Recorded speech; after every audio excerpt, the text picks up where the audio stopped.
All right, hey everyone, and welcome to another episode where we are going to talk about intrusive religious thoughts, right? And so sometimes this is referred to as, scrupulosity or religious OCD. And in this series on intrusive thoughts, really what I'm trying to do is target different types of thoughts that people experience and kind of talk about, case studies and things that, I've had people done that are working through these particular issues.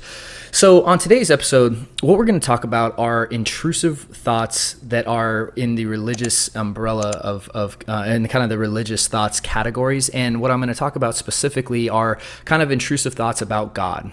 And what happens sometimes when people are experiencing these thoughts, they'll have what they'll call blasphemous thoughts, right? Or thoughts that are maybe aggressive or violent or, just towards God or towards their church or their religion. And so, places that where they usually go to church become very triggering for them because, they don't want to go in and have these specific thoughts, right? But as I've talked about in this series, when you try not to have a thought, it reinforces the idea, and you do compulsions to try not to have thoughts, right? Whether it's thought suppression or, thought replacing or avoiding things that trigger that thought. What happens is that it reinforces the idea that thought's dangerous, and then which actually makes your brain populate it more, and then which ultimately leads to you doing more compulsions and kind of starts this cycle, right? So some of the thoughts that people with this particular sub-theme of OCD might have are, again, violent or maybe even sexual thoughts towards God or a religious figure. They might have, like just blasphemous thoughts like insults and stuff like that towards God. And I also kind of want to throw in the theme here of existential obsessions where people will get into this idea of, well, what if God doesn't exist? Or what if, what's the meaning of life? And they'll get stuck in these loops, right? And so this is the category of thoughts that we're talking about in this episode. And again, there's obviously several I didn't mention. So, but what I want you to look at here is kind of the overall arching theme that I'm talking about. Okay. So when you're talking about religious obsessions, the first and foremost, the key learning point that I want you to take away, right? There's going to be 3 points that I want you to take away in this episode. The first point, like I've talked about in the past 2 episodes, is that this is not a religious problem, okay? And it's so crucial to make that separation because as long as you think that this is a religious problem, then you're going to look for the answers in religious text or, with your pastor or priest.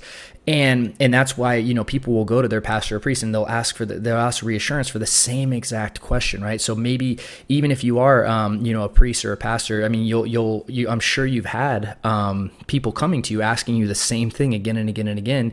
And again, people will do things like praying about the situation again and again and again and again, right? And that repetitive behavior, right? That's the compulsion that's feeding this fear. Okay, and so being able to separate this idea from being an OCD and intrusive thought issue to a religious issue, right, is so crucial to your success when it comes to overcoming these thoughts. Because as long as you think that it's the thing that OCD is saying, right, and that's with anything, right? So someone who has contamination OCD, we have to really ingrain the idea that this isn't a germ problem or it's not an AIDS problem, right? It's an OCD issue. And the same with harmful obsessions or sexual obsessions or hit and run OCD, right? It doesn't matter what OCD is saying. What the problem is that you're listening to OCD and that you're doing what it says and you're feeding it by doing compulsions, right? So separating that is really the first key to success and just committing to the idea that, hey, look, this is an OCD issue. It's an anxiety issue and we need to treat it as such, okay? The second thing that I want to bring up is this idea of love versus fear.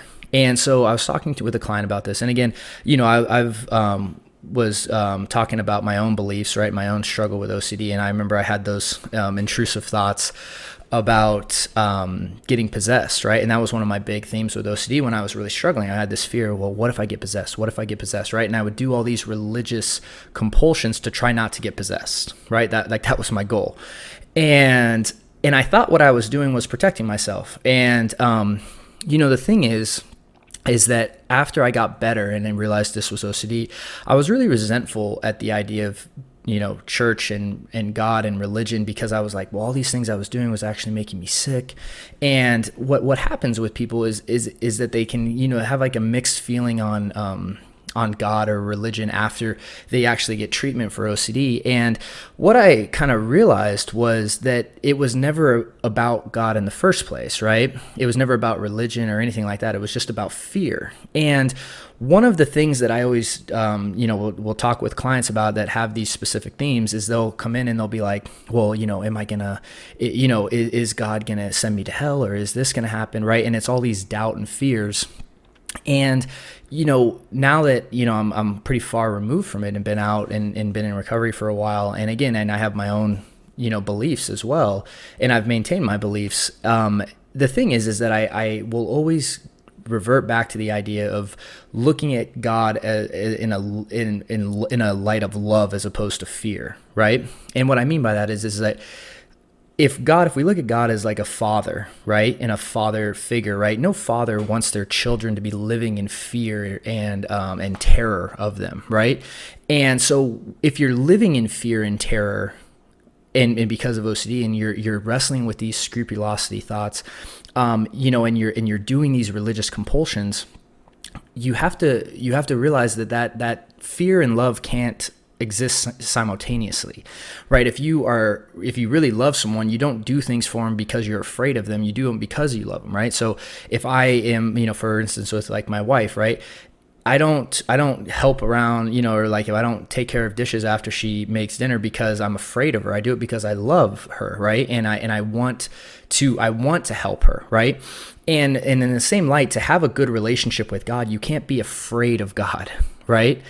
You have to, in the same light, I really don't believe that he wants you to be afraid, right? And that he is, has your best interest and actually wants good things for you, right? And choosing to adopt that belief will help separate that idea of fear from the issue. You know what I mean? And so hopefully what I'm saying is making sense, because if we look at God as a loving God as opposed to a dangerous God, well, then we know that us acting out of fear all the time isn't what he would want, right? And that's what I don't believe that he would want. And again, I don't want to get too in depth on the beliefs here, but just being able to separate that from a, practical perspective, right? Because most of the people that obviously have these thoughts do hold their religious beliefs, right? And it gets confusing because they say, well, you're telling me not to pray, but that's my religion. And yes, that's true. But when you're praying out of fear all the time and you're doing it repetitively, then it becomes an OCD issue, right? And it actually has nothing to do with your religion because you're operating out of fear and anxiety. And so shifting it to operating out of love and doing things out of love versus fear is going to be a big part of the recovery process as well, and it will help dictate why you're doing something, right? Because a lot of people will hide behind religious routines and religious compulsions and say that they're being a good religious person when really they're just doing it out of fear.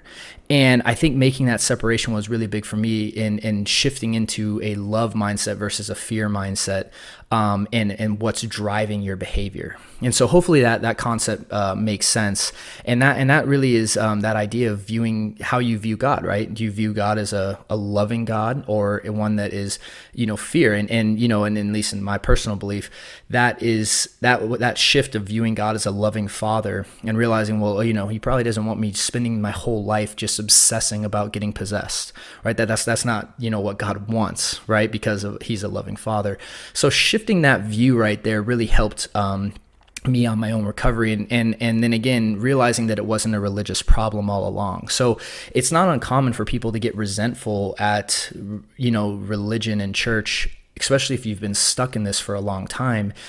And I think separating those two things is just so important to your recovery, right? If you deal with these types of intrusive thoughts, of religious intrusive thoughts, or existential obsessions or things like that, separating them between, hey, this is your belief system and this is OCD is going to be just crucial to your success, right? And so realizing that it's an OCD issue and it always has been an OCD issue, again, is what will help you be successful in your recovery. And again, what you do with the thoughts on a moment by moment basis is ultimately going to dictate how you're successful.